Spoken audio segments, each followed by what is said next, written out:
Hej, skål allihopa!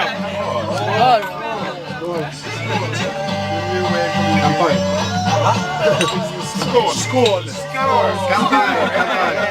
Skål!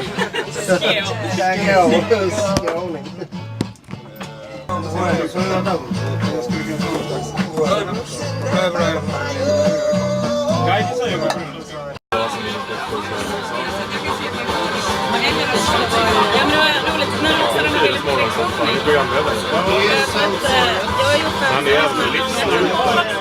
Ja, just det. Han är lite mulliga. Allt. Jag var det hade han kommit ihåg. Mörkås. Jag har ett tv-program för njut. Där man samtidigt åker träbåt och dricker snaps. Jag trycker. Hans bästa serie.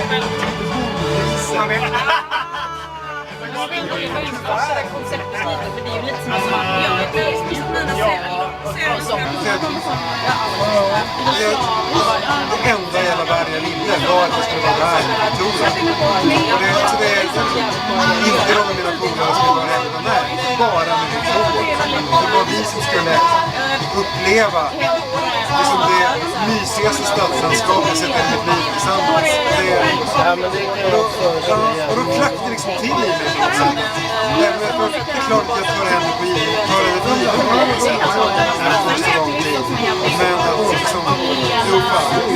Det blir så, det kan bli som ens bästa kompis också, eller ett syskon och sånt också. Men jag vet inte, jag nästan de förhållanden som jag haft som varit längst, då har inte jag varit så här blixtförälskad. Ofta om jag blivit blixtförälskad någon så hade den dött ut och sen har den känt sig besviken. Men det känns nästan förrädiskt där tycker jag att det är så här blixtförälskad. Liksom, känna pulsen slå liksom och så här upp i varv. För det dör ju alltid efter ett tag och då känner man sig lurad. You look very, very different from this photo. Very, very different. Ja, jag tolkar att det är så mycket äldre. Very, very different. Very different. Det var hämta ju vi pratade om. Förlåt. Ja, förresten har man fått det gick alltid upp svårigheter. Men jag känner ändå en väldigt stark samhörighet med henne som jag sa förut, så känner jag liksom med henne så det är ett utveckling för mig att jag vill bo med henne och sånt. Och jag sa det till henne, men jag känner verkligen att jag bor med dig. Liksom. Jag tycker om att vara med dig, jag vill bo tillsammans med dig.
Woo!